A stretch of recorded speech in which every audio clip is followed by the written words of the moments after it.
What's your favorite class and why?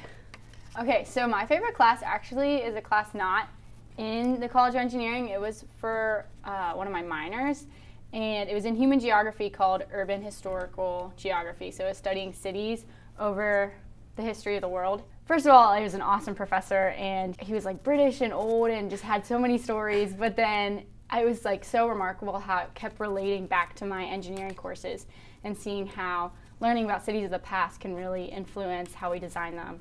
Yeah, it was awesome. Abby, what was your favorite class?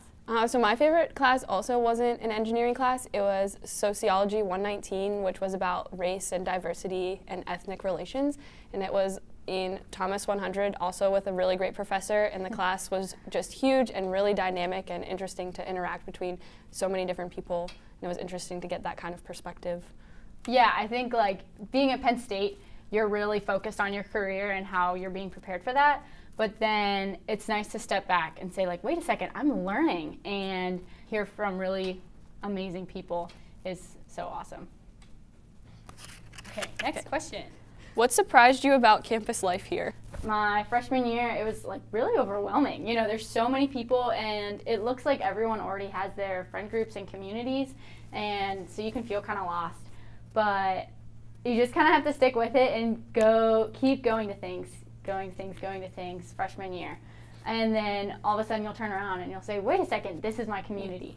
So I found that in campus ministry and Bridges to Prosperity, and those places feel like home, and I don't even realize that I'm at a school with thousands and thousands of students because A, there's always new people to meet, which is really exciting and fun, but B, I definitely feel like I have a tight network and community here. And I know people get that too in Greek life and in Thon. There's in club sports, varsity sports, there's so many opportunities to find your community and your niche, and I think that's really important. And going off of that too, I was also nervous being surrounded by like 40,000 students all the time. I was like, I'm never gonna see anyone I know, but I'm shocked at the amount of times I walk into a building or I'm walking from one place to another and pass many different people that I know, and it really does make a big school feel small, which is something I was nervous about being a senior in high school, trying to decide where to go to college. Yeah, Penn State does it really well, so don't be worried. What do you like to do downtown or off campus? So I'll also go off of what you said earlier, is there's definitely a lot of good hiking places and state parks around that there's tons of good places to hike and kind of get yourself outdoors. So it's find a friend with a car. And then so being able to removing yourself from kind of the campus and studying atmosphere, I think is something that's definitely important to de-stress. And so those are my favorite things to do off campus.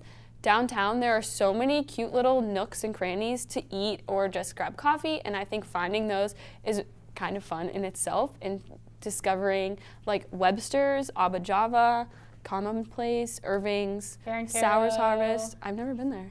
Oh my gosh. Oh, I know where you're talking about, but I've never been there. Oh yeah. Yeah, I think there's a lot of like really not just coffee shops, but really distinct coffee shops, and they have their own culture and their own kind of aesthetic, and it's so great. So when I'm in the middle of a semester and I feel like I'm kind of in a rut and I just don't have any energy left to study, I'll start kind of hopping coffee shops and changing the location of where I'm studying every day. So yeah, that's great.